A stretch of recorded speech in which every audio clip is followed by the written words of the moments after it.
ब्रेनचं किंवा मेंदूला ऑक्सिजन पुरवठा करण्याचं किंवा पूर्ण शरीराला ऑक्सिजन पुरवठा करण्यासाठी याच्यासाठी शुद्धिक्रिया आवश्यकता असते। प्राणायाम करण्याच्या अगोदर आपल्याला आपल्यामधला घाण बाहेर काढून रोग आणि प्राणायाम करून मग आपले आजार आपण बरे करू शकतो। कपालभाती प्राणायाम आपल्याला करत राहायचं आहे। चरैवेदी चरैवेदी। जितकं महत्व योग प्राणायामचं आहे तितकंच महत्व शुद्धिक्रियाचं आहे। शुद्धिक्रिया करणे म्हणजे आपले काही साइड इफेक्ट नसतात, उलट आपल्याला त्याचा फायदा असतो।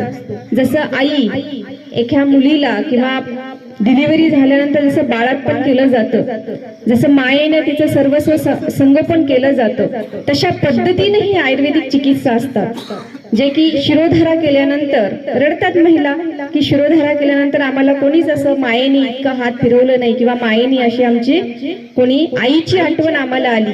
ही ट्रीटमेंट करताना कसं होतं, आम्हाला आईची आठवण आली असं होतं।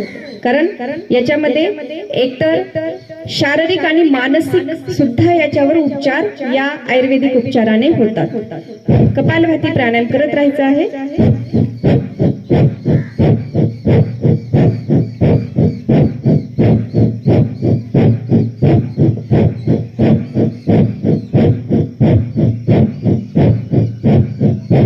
हे झालं आपल्याला निरोगी राहण्यासाठी आयुर्वेदिक चिकित्सा शुद्धिक्रिया आवश्यकता असते हे सांगितलं गेलं। प्राणायाम करताना आवश्यक असतो हे सांगितलं गेलं। प्राणायाम योग हा आपल्याला कंटिन्यू करत राहायचा आहे।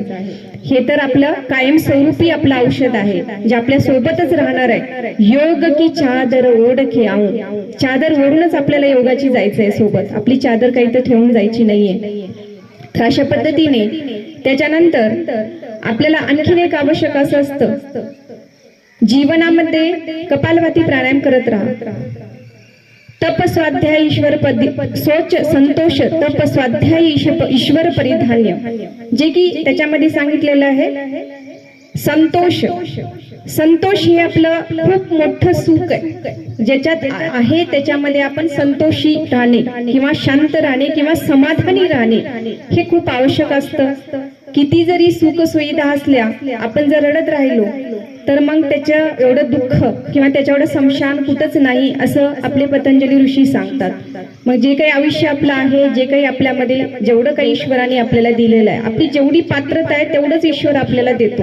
मग त्याच्यामध्येच समाधानी राहणं हे परम सुख आहे आणि परम आनंद स्वर्ग आहे असं जर आपण मानलं तर, नाही मानलं तर आपल्याला दुःख आहे असं सांगतात। कपालभाती प्राणायाम करत राहा। आपण आपल्या पेक्षा